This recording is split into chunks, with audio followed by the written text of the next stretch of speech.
ఆమెకు అప్పటికే పెళ్ళయింది. ఇద్దరు పిల్లలు కూడా ఉన్నారు. కానీ మరో వ్యక్తి ప్రేమలో పడిన ఆమె అతడితో శారీరక సంబంధాన్ని కొనసాగిస్తోంది. అయితే ఎప్పటిలాగే భర్త తాగే పాలల్లో నిద్రమాత్రలు కలిపి ఇచ్చి ఆపై ప్రియుడి ఇంటికి వెళ్ళింది. అక్కడే అతడితో శృంగారం చేస్తూ ఒక్కసారిగా అతడికి పైకి ఎక్కి హత్య చేసింది.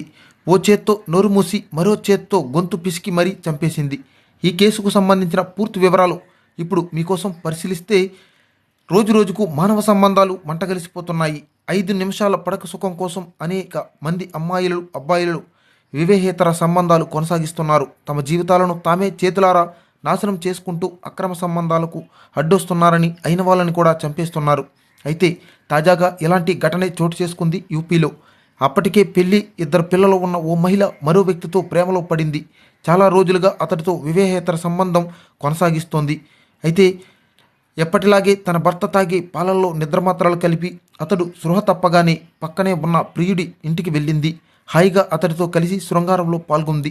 అదే సమయంలో ప్రియుడిని హత్య కూడా చేసింది. అసలు ఈ మహిళ ప్రియుడిని ఎందుకు చంపాల్సి వచ్చింది, అది కూడా శృంగారంలో పాల్గొంటుండగా ఇంత దారుణానికి ఎలా పాల్పడిందో మనం ఇప్పుడు తెలుసుకుందాం. అయితే ఉత్తరప్రదేశ్లోని రాయ్బరేలీకి చెందినటువంటి 32 ఏళ్ల మహిళకు చాలా కాలం క్రితమే పెళ్ళయింది. 2 పిల్లలు కూడా పుట్టారు. అయితే కొన్ని నెలల క్రితమే ఈమెకు చీరలపై డిజైన్లు చేసే ఇక్బాల్ అనే వ్యక్తితో పరిచయం ఏర్పడింది. అది కాస్త ప్రేమగా ఆపై వివేహేతర సంబంధంగా మారింది.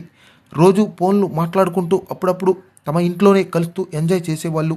కానీ కొంతకాలంగా ఆమె తాను తప్పు చేస్తున్నట్లు గుర్తించింది. ఇకపై అలా చేయకూడదని నిర్ణయానికి వచ్చింది. ఇదే విషయాన్ని ప్రియుడు ఇక్బాల్కు చెప్పగా అతడు మాత్రం ఆమెను వదులుకోవడానికి ఇష్టపడలేదు. అదే విషయాన్ని చెప్పాడు. నా ప్రాణం పోయినా నిన్ను వదలను అంటూ వివరించాడు. మహిళ మాత్రం వద్దని బతిమిలాడగా ఇలాగే చేస్తే మనం మాట్లాడుకున్న ఫోన్ రికార్డింగ్లు వీడియోలను నీ భర్తకు చూపిస్తానంటూ బెదిరించాడు. ఎక్కడ భర్తకు విషయం తెలిసి తన పరువు పోతుందోనని భావించిన ఆమె తనకు ఇష్టం లేకపోయినా ఇక్బాల్తో కలుస్తుంది.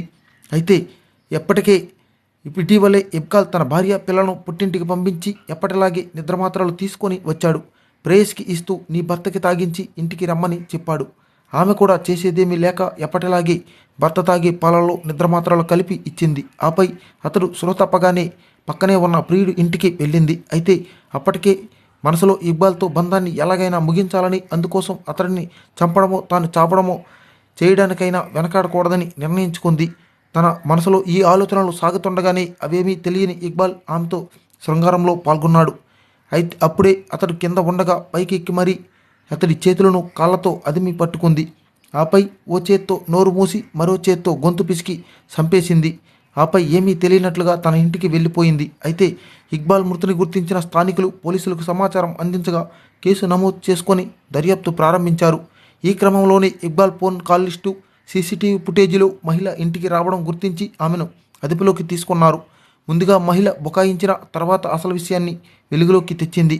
ముందు ఇష్టంతోనే అతడితో వివేహేతర సంబంధం పెట్టుకున్నా ఇప్పుడు తనకది నచ్చలేదు. ఎంత చెప్పినా అతడు తనను బెదిరిస్తూ శారీరకంగా వాడుకున్నాడని వివరించింది. అందుకే అతడిని చంపినట్లు ఒప్పుకుంది.